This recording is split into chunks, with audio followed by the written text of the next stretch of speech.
Well, ladies and gentlemen, this is episode 89 of Three Brothers Talking. Today it's actually just one brother talking. It's just me, David. I'm here to talk about a book. But before we get to that, I want to say that we're still marching to 100 episodes. We are on our way there. We will be getting there this year. That's the course that we're on. That's what we're marching to, and making that 100th episode something that's a lot of fun. So we're at work on that.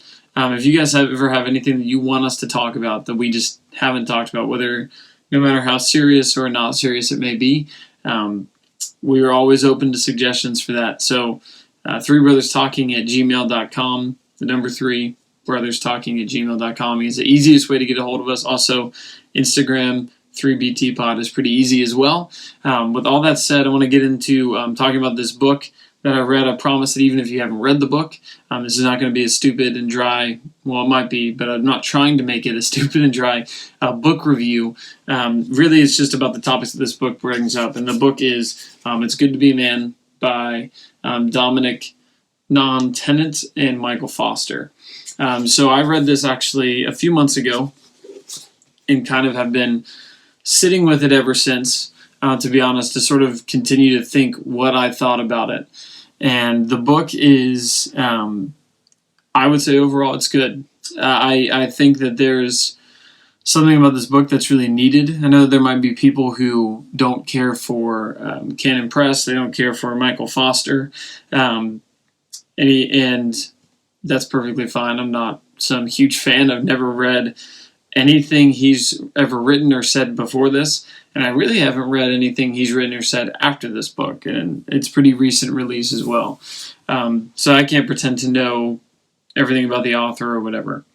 However, the reason that this book exists is because I do believe there's an actual need for the book. We talked about this in one of our episodes pretty recently, about the one about like Joe Rogan and Jocko Willink and all this, and the need in Christian culture for masculine, manly role models and leaders, or at least the perceived need for that.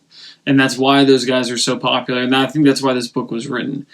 Because even if you aren't a fan maybe of all the solutions that are proposed by the book or all the ideas that are proposed by the book, the thing that you should, I think, readily recognize is that there is an actual need for these ideas.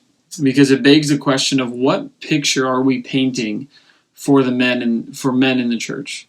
Like what picture are we holding out about what it looks like to actually be a man? What are the duties you're supposed to do? What are the things you're supposed to work at, be good at, and excel at? What are the things you're supposed to leave behind? We need to have actual answers for those things.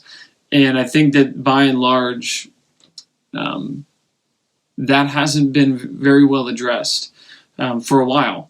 And honestly, I don't think that femininity and what it means to be a woman has been well addressed either for a while. I think that we haven't served the church well. The church at large hasn't served the church at large well in either of those topics.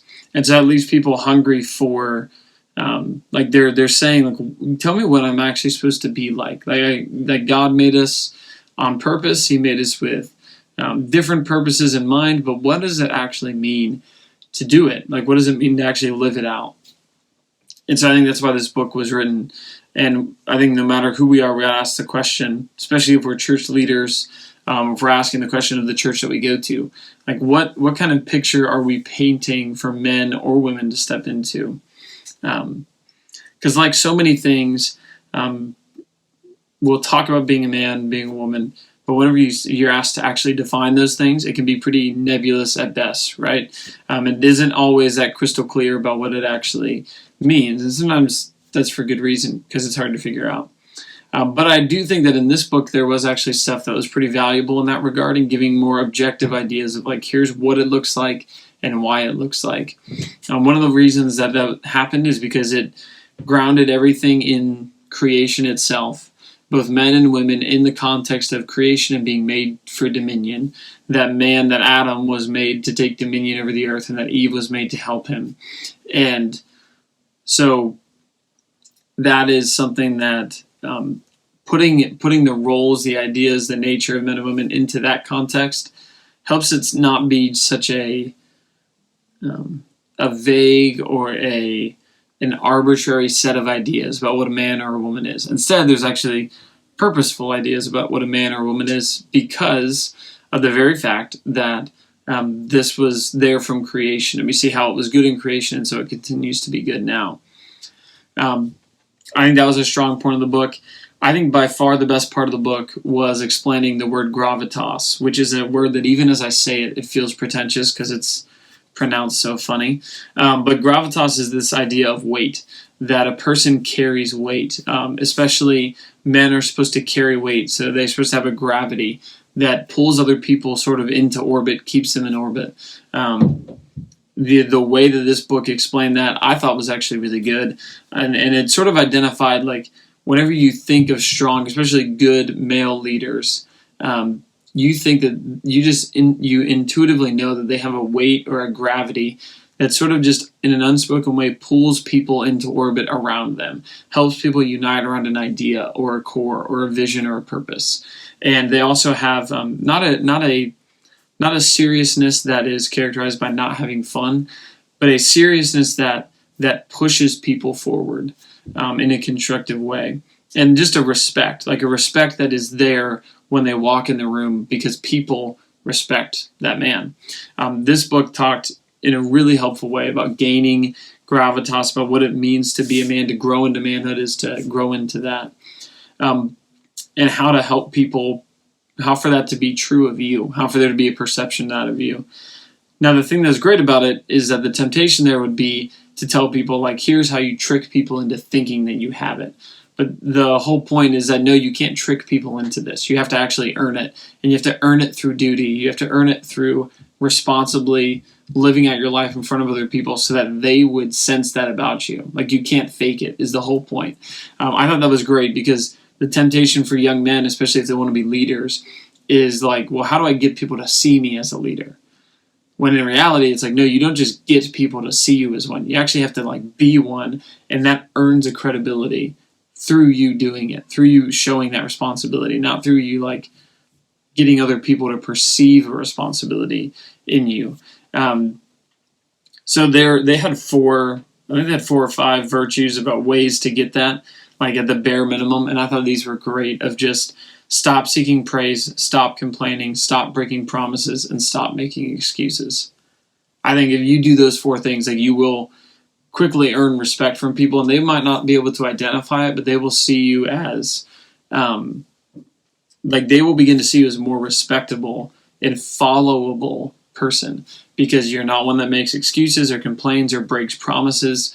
You're not seeking the praise of other people. Like, you're content. You're okay. And all of those ideals are there for anybody who's wanting to grow in that maturity, wanting to grow in being a leader of any kind. Really just even less being a leader, but just talking about being a mature Christian. Like, stop making excuses. Be a person of your word. Stop breaking promises. Stop complaining about things. Show a contentment and an excitement instead of a complaining attitude. And stop seeking the praise of other people. Later on, they even talk about receiving correction well as one of the chief marks of being mature, which is, I think, straight out of the book of Proverbs. So that's something for all of us to practice.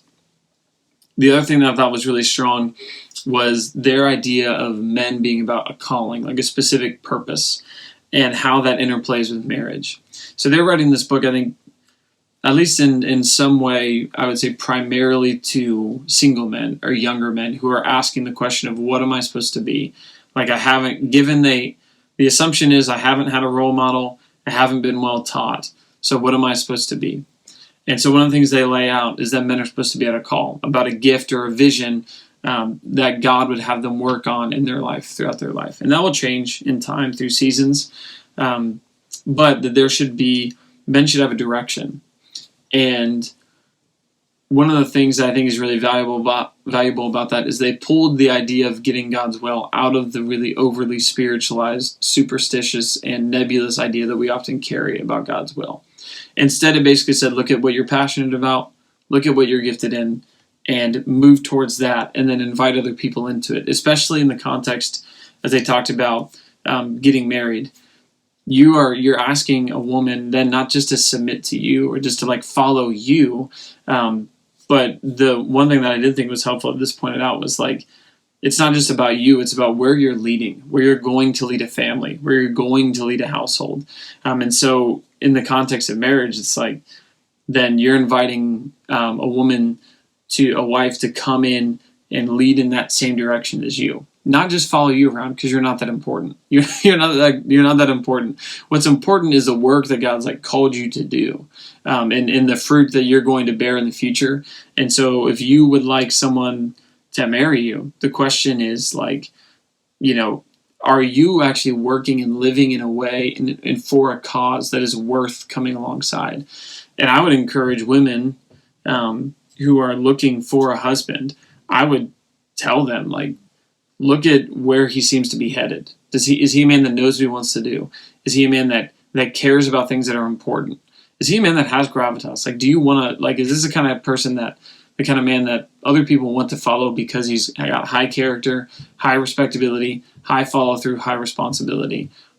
I would give all that to a woman who is interested in finding a husband, because I think that's going to guard her from marrying a guy who is going nowhere and pursuing nothing and has no character. So I honestly thought that a lot of what it said about marriage, I think would be great for a husband and wife to talk through in some ways. Not everything's gold, but whatever. Now, some of the things that I didn't love about the book, the points that it had about, it talked about paragons of virtue, and that was kind of following after how to gain gravitas and the duties and the traits that God gives for men to have. I thought it was kind of overly complicated in some ways. Like, I thought that they were on a really good direction, and then I kind of got lost even as I read through it. So like the content was good, but something about it was confusing. I thought more confusing than it needed to be.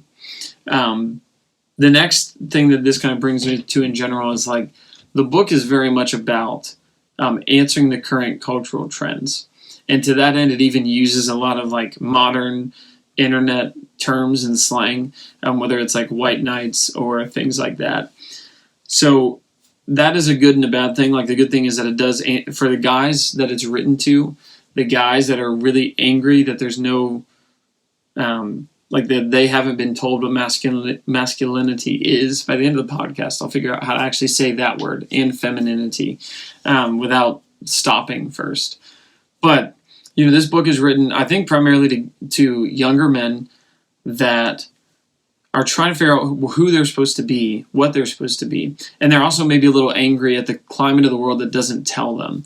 And so I think that it uses some of these modern internet words to like identify with them, show them how to get out of it, right? It talks about the red pill rage men and how being a man is not being a red pill rage person, which I thought was good. But at times, like, the way that it was so specific means that this is not a book that's really like a textbook of how to be a man at all times. In some ways, this is about a book that's about how to learn how to be a man in that part of your life, or even in the current culture that we're in. So in some ways, I'd love to find a book that is more about just masculinity through the ages, right? Manhood that's not so time era specific. The other things is are all kind of tied into that. It talked about like receiving correction, and that talk was really good about the pride and the humility and how to have a high view of yourself and your purpose, but also how to receive correction well. But then on the other side, it used that in the context of language about crabs and envy. And I'm pretty sure that crabs is like an internet term, but honestly, I'm not that tied into the internet or social media and stuff, which is evidenced in this show's lack of social media presence. But what that means is that half of that lesson was kind of lost on me. So again, that's what they said explicitly at the beginning of the book. We're trying to write a timely book focused on this time. So some of that is to be expected. Some of that's on me for not knowing the terms and also not having taken the time to look them up. But on the whole, I think this book is good. I would give it to a man to read who is good at chewing the meat, spitting the bones, because I think there's plenty of things in here that you can skim past or just say, yep, that's not for me. I don't think that's right, or I don't see that in Scripture, so I'm going to move on. But at the same time that all that's true, we can still bring up good topics, and I think give at least some basic definitions about what it means to be a man, even though it's not perfect, because it's certainly not. But that being said, plenty of it is, I think, useful for guys today and for men trying to help younger men how to learn this whole thing. So, all that being said, thanks for taking the time to listen to this or watch it. And we'll be back with more episodes soon. There should be one dropping next week. And then we are marching on to 100 and looking for your topics. Anything you want us to talk about, let us know. Please share this with a friend. And that's the only way our show gets around. So next time we'll be back. All three of us will be here. And it won't just be boring old me. But thanks in the meantime for listening to this anyway. See ya.